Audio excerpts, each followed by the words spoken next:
జై శ్రీరామ్.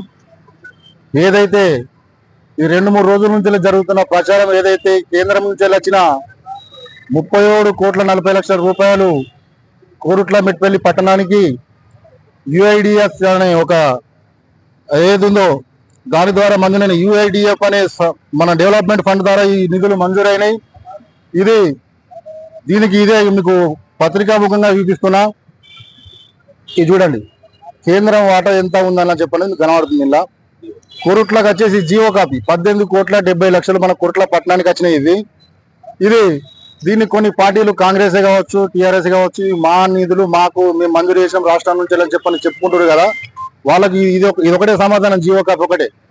కాబట్టి మాకు కేంద్రం నుంచి వెళ్ళి మేము అడగాల్సిన అవసరం లేదు. మాకు ఏదైతే అక్కడ దమ్మున్న నాయకుడు కోరుట్ల నాయకుడు ఎవరు ధరంపూర్ అరవింద్ గారు కేంద్రం లోపల ఆయన ఉన్నారు కాబట్టి మాకు అడగకుండానే అన్నగారు నిధులు కేటాయిస్తారు.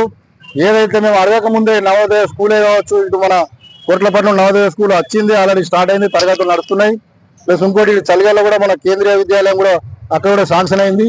ఏమున్నా కానీ కేంద్ర ప్రభుత్వం నుంచి వచ్చేది ముందుగానే అవి మన కోట్ల పట్టణానికి అవి వాటంతటవే నడుచుకుంటూ వస్తాయి. మీరు ఏదైతుందో మీ పార్టీల వారు మీ రాష్ట్ర ప్రభుత్వాన్ని మీరు నిలదీయండి, ఇంకా నిధులు ఎక్కించేందుకు ప్రయత్నం చేయండి.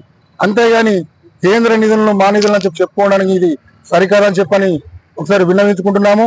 అలాగే వచ్చిన నిధుల్ని ఏదో వార్డులలో ఉన్న కాంగ్రెస్ కౌన్సిలర్ వార్డులో వాళ్ళ కాకుండా పారదర్శకంగా అన్ని వార్డులలో సమానంగా ఎక్కడైతే అభివృద్ధి లేదో, ఎక్కడైతే ఇప్పుడు చెప్పారు హిందూ శ్మశానిక వాటికలు అవి లేవని చెప్పారు, వాటికి ఖర్చు చేయండి.